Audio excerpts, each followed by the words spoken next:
सोच अच्छी होनी चाहिए, क्योंकि नजर का इलाज तो मुमकिन है पर नजरिए का नहीं। किसी महापुरुष ने कहा है कि लोग अनसक्सेसफुल इसीलिए नहीं होते क्योंकि वो कुछ बड़ा सोचते हैं और उसे अचीव नहीं कर पाते। लोग अनसक्सेसफुल इसीलिए होते हैं कि वो छोटा सोचते हैं और उसे अचीव कर लेते हैं। ऐसा ही सोच पंकज शॉ का भी था, जिन्होंने अपने बेटे के लिए बड़ा सोचा और उस सोच के बीज को अपने बेटे पृथ्वी शॉ के अंदर बो दिया। छोटी उम्र से ही क्रिकेट की दुनिया में अपना नाम बनाया, लेकिन कहीं ना कहीं सभी के उम्मीदों पे खड़े होते होते अपने करियर को लड़खड़ाते हुए भी देखा। 19 साल की उम्र में ड्रग्स लेने के केस में 8 महीने की बैन, साल 2020 के ऑस्ट्रेलिया टूर पे लाइफ कितनी बड़ी फेलियर और इंडियन टीम से अपनी जगह खोना। पृथ्वी पंकज शॉ का जन्म 9 नवंबर 1999 को महाराष्ट्र के छोटे से शहर विरार में हुआ। पिता पंकज शॉ असल में गया बिहार से हैं, लेकिन पृथ्वी के जन्म से पहले ही वो अपने कारोबार के लिए महाराष्ट्र आ गए। पिता का छोटा सा कपड़ों का बिजनेस था, जिसके लिए उन्हें कई बार सूरत बड़ौदा जाना पड़ता था। पृथ्वी बचपन में प्लास्टिक बॉल से अंडरआर्म क्रिकेट खेलते थे। थोड़े बड़े होने पर उन्होंने टेनिस बॉल से क्रिकेट खेलना शुरू किया और अपने पड़ोसियों के घर के काफी कांच तोड़े। जब पृथ्वी 3 साल के थे तभी उन्होंने अपनी मां को खो दिया। अब पंकज शॉ को ही पृथ्वी का ख्याल रखना था। पिता ने बेटे की हुनर को पहचाना और अपना फोकस पूरी तरह से पृथ्वी और उसके खेल को देने के लिए अपना कारोबार बंद कर दिया। उन्होंने ये बात मान ली थी कि अगर सही ट्रेनिंग और गाइडेंस मिले तो उनका बेटा बहुत बड़ा क्रिकेटर बनेगा। लेकिन सफर आसान नहीं था। सुबह 4 बजे उठ के ब्रेकफास्ट बनाना, पृथ्वी को रेडी करके 6 बजे के बांद्रा वाली लोकल ट्रेन पकड़ना, ये सब सिर्फ क्रिकेट के लिए। और जिन्हें नहीं पता है, विरार से बांद्रा की दूरी 70 किलोमीटर है। पृथ्वी के पिता उनके पहले कोच बने। नेट बॉलर्स के साथ वो अपने बेटे को नेट्स में घंटों बॉलिंग करते थे। मुंबई के पॉलिटिशियन संजय पॉटनिस, जो कि क्रिकेट के बहुत बड़े प्रेमी थे, उन्होंने एक बार ट्रेनिंग के दौरान पृथ्वी की बैटिंग देखी। 6 साल की उम्र में इतने बेहतरीन क्रिकेट खेलते देख वो आश्चर्यचकित रह गए। और जब पता चला कि पृथ्वी रोज उतनी दूर से ट्रेवल करके बांद्रा प्रैक्टिस के लिए आते हैं, तो उन्होंने अपने बिल्डिंग में पृथ्वी और उनके पिता का रहने का इंतजाम करवा दिया, जिससे पृथ्वी का ट्रेवल टाइम कम हो गया और अब वो अपने पढ़ाई पे भी फोकस कर सकते थे। विरार में पृथ्वी ने अपनी स्कूलिंग एवीएस विद्या मंदिर से की, लेकिन बांद्रा में शिफ्ट करने के बाद उन्होंने अपनी schooling Rizvi Springfield high school से की। धीरे धीरे पृथ्वी अपने नेचुरल टैलेंट को प्रॉपर क्रिकेटिंग स्किल में तब्दील कर रहे थे। मुंबई के क्रिकेटिंग सर्कल में सभी पृथ्वी को उनके बैटिंग स्टाइल और टॉप क्लास शॉट्स की वजह से जानने लगे थे। स्ट्रेट ड्राइव, डिफेंस, सब आला दर्जे की।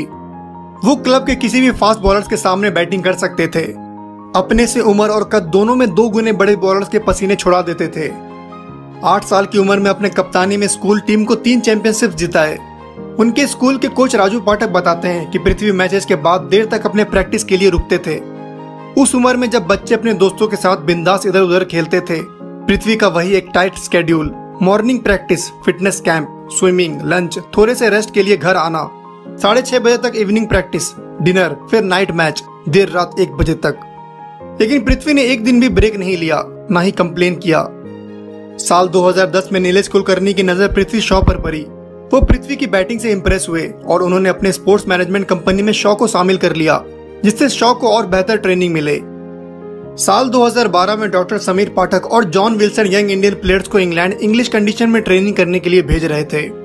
इसी सिलसिले में वो मुंबई में दिलीप वेंकटसरकार अकेडमी आए। वहां पृथ्वी की बैटिंग से इंप्रेस होकर उन्हें भी इंग्लैंड ट्रेनिंग के लिए भेज दिया।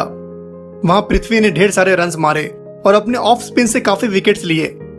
अगले साल 2013 में वो फिर से इंग्लैंड गए और इस बार भी अपने क्रिकेटिंग स्किल से सबको इंप्रेस किया। मुंबई वापस आने के बाद उन्हें मुंबई अंडर 16 का कैप्टन बना दिया गया और वो रिकॉर्ड जिसने पूरे इंडिया में पृथ्वी के नाम के चर्चे करा दिए। सभी उन्हें सचिन तेंदुलकर से कंपेयर करने लगे, क्योंकि सचिन का भी उसी टूर्नामेंट में रिकॉर्ड था। 13 साल की उम्र में अपने school Rizvi Springfield high school की तरफ से खेलते हुए पृथ्वी ने 330 गेंदों में 546 रन बनाए। यहां से पृथ्वी की गाड़ी अब एक्सप्रेस ट्रेन बन चुकी थी। 2016 में उन्हें इंडिया अंडर 19 टीम में शामिल कर लिया गया और उस साल श्रीलंका में खेले गए अंडर 19 यूथ एशिया कप के टीम का हिस्सा थे। साल 2017 में मुंबई रणजी टीम के कुछ प्लेयर्स इंजर्ड थे और टीम में ओपनर की कमी थी। सेलेक्टर्स ने राहुल द्रविड़ को कॉल किया, जो कि उस वक्त इंडिया अंडर 19 टीम के कोच थे। उनसे पूछा कि क्या हमें पृथ्वी शॉ को रणजी के लिए कंसीडर करना चाहिए। द्रविड़ ने कहा, यस ऑफ कोर्स, वो एक बहुत ही टैलेंटेड खिलाड़ी है। बाद में उन्हें मुंबई के रणजी टीम में शामिल कर लिया गया। 1 जनवरी 2017 को अपना फर्स्ट क्लास डेब्यू किया। तमिलनाडु के खिलाफ अपने पहले ही रणजी मैच के सेकंड इनिंग्स में उन्होंने शतक जड़ दिया। 25 फरवरी 2017 को लिस्ट ए क्रिकेट में अपना डेब्यू किया। 17 साल की उम्र में दुलीप ट्रॉफी के डेब्यू पे सेंचुरी मारा और रणजी और दुलीप ट्रॉफी के डेब्यू पे सेंचुरी मारने का सचिन तेंदुलकर के रिकॉर्ड का बराबरी कर लिया। 2018 अंडर-19 वर्ल्ड कप में अपने कप्तानी में इंडियन टीम को टाइटल जितवाया। टूर्नामेंट के 6 मैच में 261 run with an average of 65.25, जिसमें 250 शामिल थे। इतने सारे रिकॉर्ड तोड़ने के बाद साल 2018 में पृथ्वी का सीनियर इंडियन टीम में सिलेक्शन हुआ। 2018 इंग्लैंड दौरे में वो इंडियन टीम में थे, लेकिन उन्हें खेलने का मौका नहीं मिला।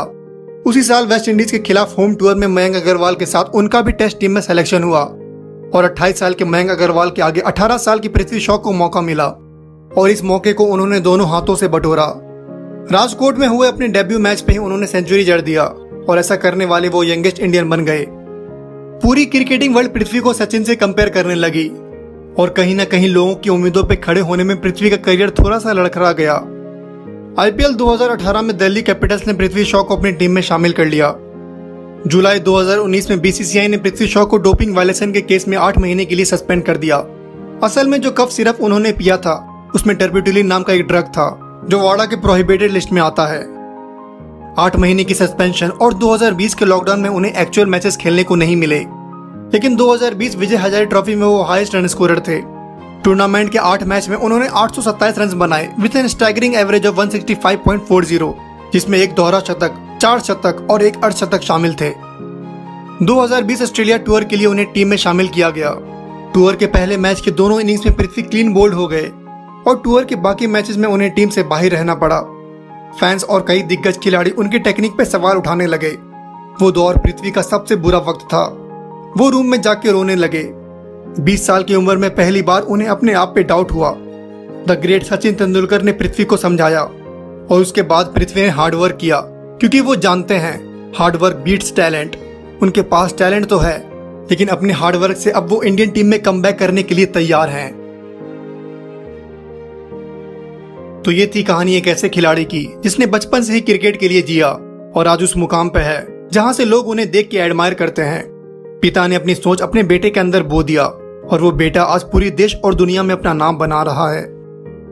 तो हम लोग प्रे करते हैं पृथ्वी इंडियन टीम में कमबैक करें और इंडियन क्रिकेटिंग टीम को एक नई ऊंचाइयों तक लेके जाएं। आईपीएल 2022 में पृथ्वी अपने टॉप क्लास बैटिंग से सभी रिकॉर्ड्स तोड़ दें। तो अगर आपको ये वीडियो पसंद आई है तो इसे लाइक करें। हमारे चैनल को अब तक सब्सक्राइब नहीं किया है तो कर लें।